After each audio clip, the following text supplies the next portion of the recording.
Now we're going to move to Shelagh, again, another one of our own.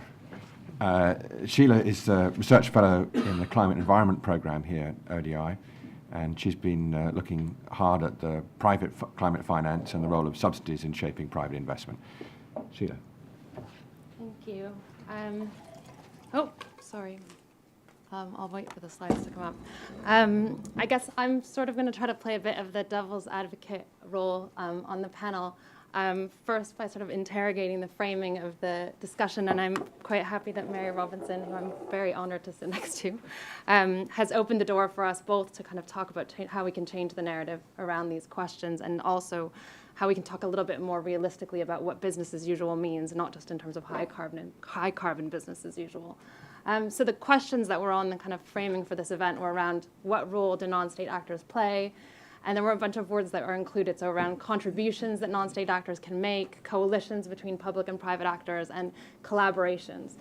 And I want to argue that actually this is not a kind of realistic framing about how these actors interact. I don't think that there are necessarily the sort of cooperations and collaborations that we might like to see.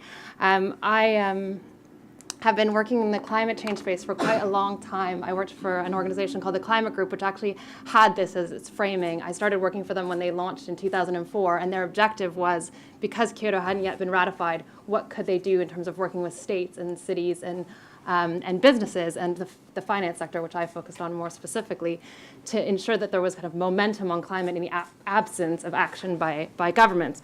And part of the work included bringing actors like Al Gore and Richard Branson together to kind of try to increase momentum around this space. Now, I would argue that there's been a lot of great successes on the back of this work. There's incredible coalitions like C40, which now exist to bring cities together. There's groups of regions that are working together. The Climate Group is part of the We Mean Business Coalition, which is also, really critical and playing a very big role in trying to influence what goes into the Paris text.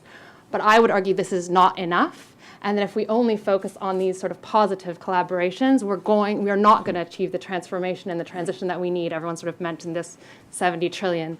And I think we need to think about it differently, and I think thinking about business-government relations differently is sort of a first step to that. So I'm going to focus on the kind of business-government relation question, and then I'm going to talk about how that links to climate change as quickly as I can without babbling. So this is actually what I think is a bit more of what we see in terms of business-government relations. So this is an image reflecting back on the kind of financial crisis. Obviously, this is more specific to countries like the UK and the US, where we had big bank bailouts. So where businesses saying, stay away, don't regulate me, leave us alone, and then as soon as they get into trouble, bail me out, give me some money, help me out, where's my government? I think this is a lot more what we see sort of playing out. It's a lot more what we see talked about in the media. And I think this is sort of, this is an extreme framing, but it's sort of this framing around, government really should only be there to fix market failures and nothing else. And that's the role of government in the view of business.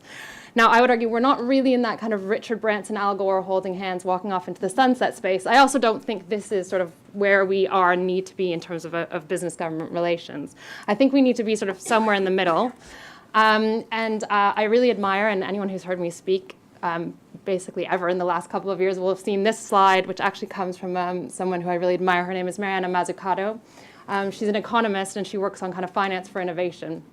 And one of the examples she highlights is the kind of government funding role in all the technologies that went into the iPhone. She also talks about the NHS and other public institutions doing some of the most sort of risky research in the medical space, kind of in advance of what private companies are doing. And I think this is more the way we need to think about business and government. It's more around kind of the role that governments have to often play, pioneering, not just in the way I guess Ilmi was talking about as a referee, so not just setting the boundaries, but also putting significant resources behind different areas that need to be developed. And in the case of economic transformation, the government has to play a much stronger role, and the private sector can kind of build off the back of that. And you don't have to just believe me. A lot of people who work in development like to listen to what Bill Gates has to say. So I'll just read out this quote. So what he said was, the key element to get an energy breakthrough is more basic research, and that requires the government to take the lead. Only when that research is pointing towards a product, then can we expect the private sector to kick in. I think this is a much more realistic framing of the role that private sector and government plays, and if we can recognize that a bit more and be realistic about those relationships, we're more likely to get the outcomes that we need on climate. So where are we at on climate? It's not looking very good. As others have mentioned, we now have a consensus that we need to keep 2/3 of fossil fuel reserves that we've already found in the ground if we're going to stay on track to meet the 2-degree target. Some people on the panel and in the audience have mentioned the divestment movement. And actually the divestment movement, and Bill McKibben sort of more specifically, is what had me start to think about subsidies and fossil fuel subsidies more specifically in the context of my work, which is really around finance for climate change. So what's the link between sort of finance for climate change and subsidies? I read Bill McKibben's article called Global Warming's Terrifying New Math, which came out in Rolling Stone magazine. And I've been working on climate change for a long time, and it's one of the things that hit me the hardest and really made me think differently about the issues. So he was the first, I think, in the public domain to really talk about these limits, about 2/3 and what that means. And I thought about it, and I said, okay, yes, I have a pension, which I'm lucky to have. Should I look at divesting it? Yes. Oil and gas companies, should we be trying to get our investments out of it? And I thought to myself, well, governments must have a role to play in this. It's not as if private actors are just kind of acting on their own. There's something to do with governments. And given that I work at Policy Think Tank, maybe I should think about the role of governments in this. And that led us to some research. We've done a couple of pieces on fossil fuel subsidies so far. And the piece that I'm going to talk about is what we've just put out in November, which is specifically on government support for fossil fuel exploration. So the G20 governments have committed to phase out inefficient fossil fuel subsidies. And we would argue that given that we need to keep 2/3 of fossil fuel reserves in the ground, that governments giving support to looking for more fossil fuels is probably inefficient. And so what we tried to do is to unpick where is government support going in the G20 countries in terms of fossil fuel exploration. And what we found was that $88 billion a year are being spent by governments or not being collected in terms of taxes in looking for more fossil fuels. And that breaks down into national subsidies, which would be kind of the subsidies in terms of direct budget spending and tax breaks. It includes the role of state-owned enterprise in supporting exploration, both domestically and overseas, and then public finance. And the reason that this is important is because it also allows us to look at how this government support compares to private spending. And actually, private spending on exploration is far less than what governments are spending. So we need to think about the role that governments play in really unlocking that investment and the role that they can play to use these tools differently. And when we look at fossil fuel subsidy numbers at the global level and renewable energy subsidy numbers at the global level, which I would be the first to say is not great data, but if you try to add up the fossil fuel subsidies at the global level and renewable energy subsidies at the global level, and you look at investment numbers at the global level, which are also not great data, what you find is that you're getting a lot less bang for your buck in terms of subsidies translating into investment. So you're getting much more bang for your buck on renewable subsidies in terms of the investment that's being unlocked than the other way around. So we can see, one, investing in these, instead of incumbent industries, you can get a lot more bang investing in these new industries. And it's a question of how governments, not that governments don't have the resources. Governments have the resources. There are banks in every country. There's opportunity everywhere. It's just a question that all of the arsenal of tools is being lined up in the wrong direction, or a lot of it. And I guess I'm just going to bring this closer to home because I think we need to recognize one of the biggest barriers that we have. This is in the UK. I mean, it's actually more challenging now because the budget was just announced this week, and there's seismic surveys, so support for seismic surveys in the North Sea to look for more oil and gas. But the role that incumbent industries are playing in blocking a lot of this is really important. The role that not only fossil fuel companies are playing, but utilities. I mean, if this is going to happen, it's going to be disruptive. We want it to happen in a way that's not as disruptive as possible, but we have to recognize it and the power that they have. So this is the oil industry calling for tax breaks in the North Sea on January the 15th, and George Osborne announcing that he's likely to give them on January the 20th. And so I just think, just to finish off, because I'd like to try to be a bit positive,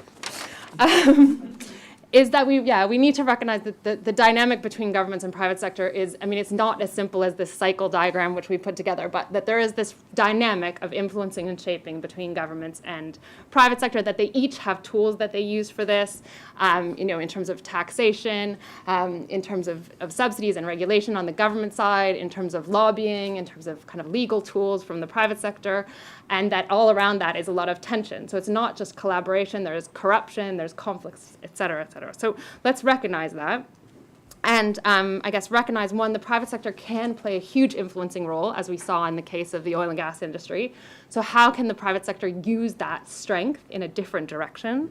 One, governments have the tools and resources. How can they redirect those tools and resources?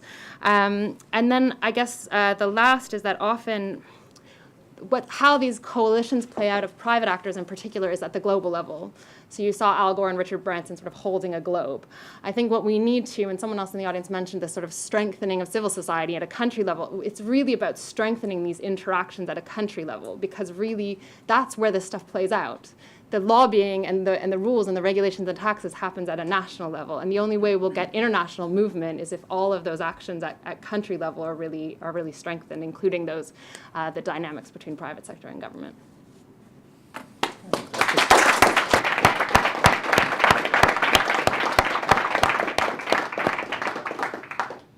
That was great, and I love that value for money slide. I think that is just brilliant. I've never seen that before, and I suspected that might be the case, but that's a beauty.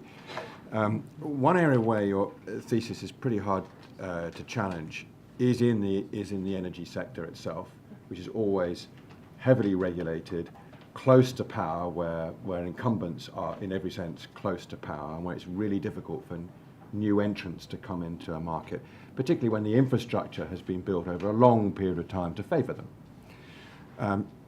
So I assume that you think that if you want to change that, the answer must lie in national law, in the regulatory framework. The issue is, how do you build the movement, if you like, the alignment of interests that you would need to make that change? No, I think it's a real challenge, and one of the things that we're trying to work on. I think that there is well, at least, I mean, again, we're a research think tank, so I can only kind of answer that question from our perspective. But I think it's, in a way, from the work that we do, it's trying to take that one step further. So one step further is to take some of the work that we're doing and make sure that the research that's being done is very tied in to kind of internal advocacy and, let's say, outsider advocacy and media outreach, right, because it's really tying those pieces together where change happens. So how do lobby groups now affect change? They're working all over the place. They're working in some cases in the public domain. Yep. They're working some cases very under the radar.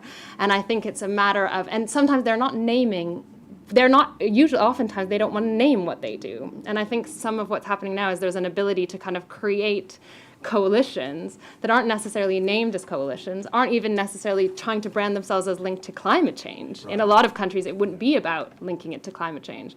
And picking the kind of issues where there's opportunity for real transformation, and then trying to figure out, who are the different actors that are willing to work together in these different capacities. To push for change in the same way that any lobby group or industry association would do. Now, I think the challenge is that thus far there's not a lot of resources for that kind of work. So it's just a question of how can we use the resources we have to support some of those kinds of activities. I mean, we are looking at that in the context of production subsidies in certain countries. So how can we work in different country contexts to address these production subsidies and have these eliminated?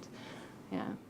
But it does seem to be that various types of interest that are different and diverse are coalescing partly through these non-state actor movements. So it's a question of where does that go and how does it get directed, and whether it's effective at making the change that you so obviously clearly point out as necessary.